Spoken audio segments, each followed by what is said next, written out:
Одним из самых значимых событий нынешней конференции, конечно, стал визит двух живых легенд индустрии Тома Холла и Джона Ромеро. Гуру прочитали 5-часовые лекции, исполнили хип-хоп на открытии, а в остальное время спокойно прохаживались по экспозициям и раздавали автографы всем желающим. Том Холл усердно фотографировал всех русских девушек, которые попадались ему на пути.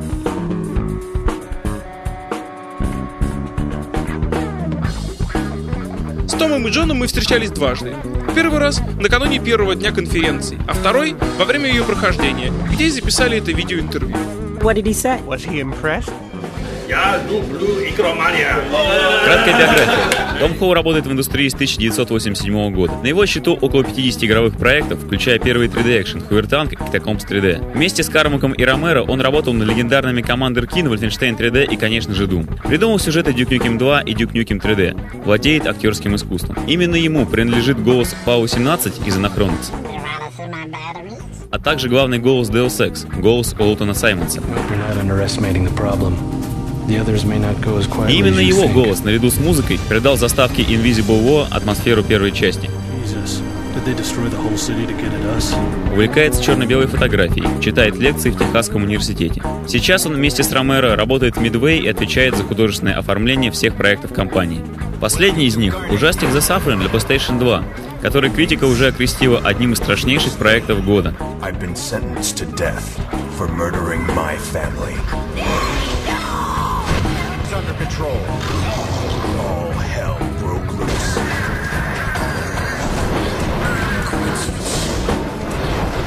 Главной же игрой в жизни Том считает обожаемой нашей редакцией Anachronix. Man, you guys are dumb. All right. Do you like Anachronix? Which color do you want? Red, of course. The name of the game. I thought of the name for the game on the toilet, actually. And I said, well, what does that mean? And so I thought, well, it's like anachronism, which is something that's out of its time, in the wrong time period, and nox, which is like noxious, which is poison or something that's bad for you. So I put them together. It's like that's like poison from the past. So then, like, I thought there'd be aliens who like poisoned this world a long time ago. But then, as you play the game, you learn like there's poison in the past of each character that they have to heal from. So it's sort of like two meanings.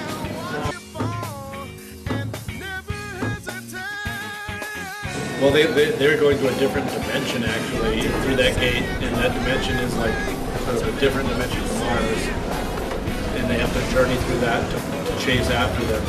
And there's a big complex thing. You'll get to meet the Chicago's enemy and sort of work with them to defeat the bad. You'll find out why Grumpus did what he did. What are you doing? What must be done? I can't talk about it because I want to do it someday. Yeah, I mean, once enough time has passed that they don't care about it, then I can get the rights back. Oh, yeah. So you're going to get the rights? I'm trying to, yeah. Last year I taught a class in game design at University of Texas. And a friend of ours who just said, hey, why don't they're starting up game design classes, could you guys teach? And John taught game programming and I taught game design, and worked out really well. Had a really interesting time. Learned a lot about what kids are thinking today and stuff like that. And they learned a lot about game design. What I did is just optional. I had 2 weekends where we camped out at the classroom and tried to make a game. And it was really interesting because like some people had to leave and then people would get mad at them. And then some people would get in early. It's like, where are people? And just like it happens when you're working on a game, when it's in crunch mode, everyone gets mad. That they're not all there at the same time. And they thought, oh well, we're going to do everything, but they didn't get much done because it takes a long time to make a game. And yeah, so I think they learned a lot, and they seem to like it. No, please don't, Mr. Bruce. I'm a good boy. Don't turn me off. 3 is really interesting because like we knew virtually nothing about Russian game development. But, like we knew Tetris and heard about Stalker, and that's all. I was like, wow, there's a lot in between. And You Are Empty looks great. Vivisector looks great. I actually kind of like Full Pipe. It was like cute, like yeah, really interesting. I have friends from like Odessa and one from Moscow. Boris Batkin. it's freaking cold. Yeah, well, I'm from Wisconsin where they make cheese and beer and it's very cold there as well, so same difference. You want to know the difference between you and you 5 minutes ago? The you 5 minutes ago had 5 minutes to live. I don't know. His version of 3:30 is different than ours. He got caught, you know, by hands or something. I don't know. He probably got talking to his girlfriend or his wife. Oh, he said he was on the Red Square, you know, with his Russian hat. In Russian hat. And he got caught by some Russian game developers. Yeah, no, he just walking by. John Romero? It's like, what? Слушай, а он был очень в шоке, он такой вот синий, советский, ну русский, он такой. Его поймали.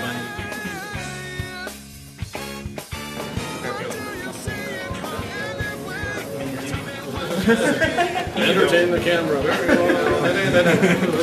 Okay, here's a trick. Here we go. Ready?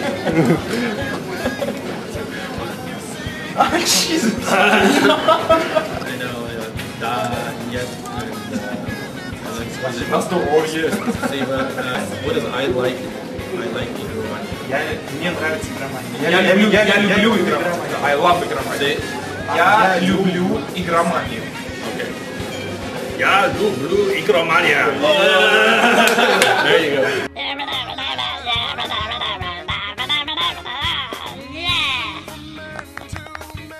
Where's John?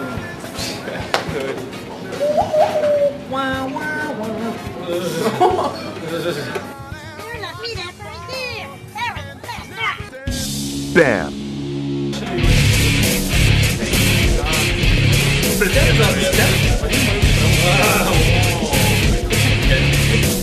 Джон Ромеро начал свою карьеру вместе с Томом Холлом в компании Self-Disc. Позже он стал одним из основателей id Software, в составе которой разработал такие культовые игры, как Dangerous Day, Commander Keen, Wolfenstein 3D и, конечно же, обе части Doom. Завершив работу над первым Quake, Ромеро покинул стены родной компании. Последним громким проектом Джона стал Action Day Katana, о котором он не любит вспоминать. Сейчас вместе со своим другом Томом Холлом он трудится в Midway и отвечает за проект Gauntlet. Это экшен-РПГ для PlayStation 2. Yeah, actually, it's not going to take a lot of time, and we just want some pictures of you, because my picture that I made yesterday is gone. Gone? Yes. What happened? Got erased somehow. The whole camera? Is Oh, it nice, no way. Is it a nice digital camera, or was that throwaway kind of camera? Was it a really nice camera? Yep. Oh my god. When I went to E3, I lost my camera. Yeah, I know. No, it's like our chief editor is going to kill me. So Tell him someone stole it. Just go. Losing it is way worse. Losing it is way worse than someone taking it away. Just like that. You know why I did like, oh, you know, this is shit. Best to hold it up so you can see like Igромania. Like this? Yeah. Quite. Very interesting. Yes. Perfect. Whoa. Yeah. Oh, 13. you like 13? Yeah. It's so stylish. Very stylish. Very stylish. Yes. That's what I like about it. And it's a shooter. Or you shoot.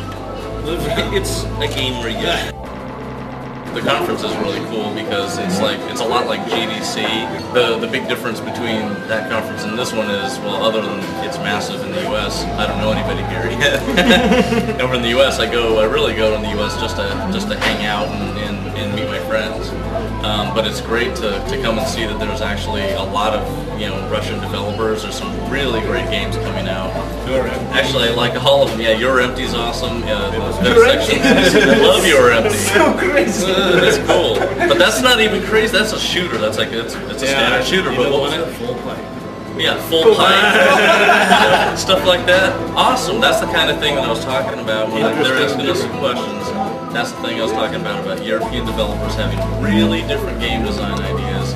And that's a game that I would want to play because it's really different. It's totally, just the idea of mixing like realistic backgrounds with cartoon characters, and then it's just wacky. Yeah, it's just crazy. I mean, it looks like animation that I've seen come over from like Russia and Czechoslovakia. That's really interesting. The guy that made Full Pipe, he's an animator on MTV Russia. Really? Yeah, he sold this stuff. Nice. Yeah. I mean, it's just that's what's so cool. It's just really crazy game ideas. The game Perimeter. You know, it's like it's an RTS game, but you have to create space to build on. It's a neat idea for an RTS. Just lots of neat ideas. That's what's really cool is seeing that there's a lot of great ideas. They're really high quality, which is really important because it's really up to the publishers in the U.S. to take a chance, saying, yeah, I think the American consumer will understand this idea, however different it is. Podmasters are going to publish. They had a lot of troubles because of the understanding. What is this game about? What's going on in here? At full pipe, I would see having a harder time in the U.S., but I think to me it's more unique. It's really cool because it's so different. And Your Empty is great. I love the thing I like about it is it's based on Russia. It's Russian. And that's what's really important. It makes it interesting. Yeah, well, it's very different. It's not the typical American. We see all the stuff we do all the time. Yeah, but seeing something that's more themed to Russia as well. And it's like being a shooter. It's something that people will get into. Yeah, what would you like to tell Russian developers? I don't know. It depends on what happens between now and then. It could be a different market by then. Yeah. I mean, I'd love to see more Russian games get brought over. It'd be nice to see, well, it really has to do with just the amount of people playing games in general. Like more Russians playing games means more sales. Let's get everyone buying the PS2 and everyone buying Xbox and make those markets big here so you get more games. It's all up to consumers. So. Okay, thank you so much. Yeah, no problem. Okay. Yeah.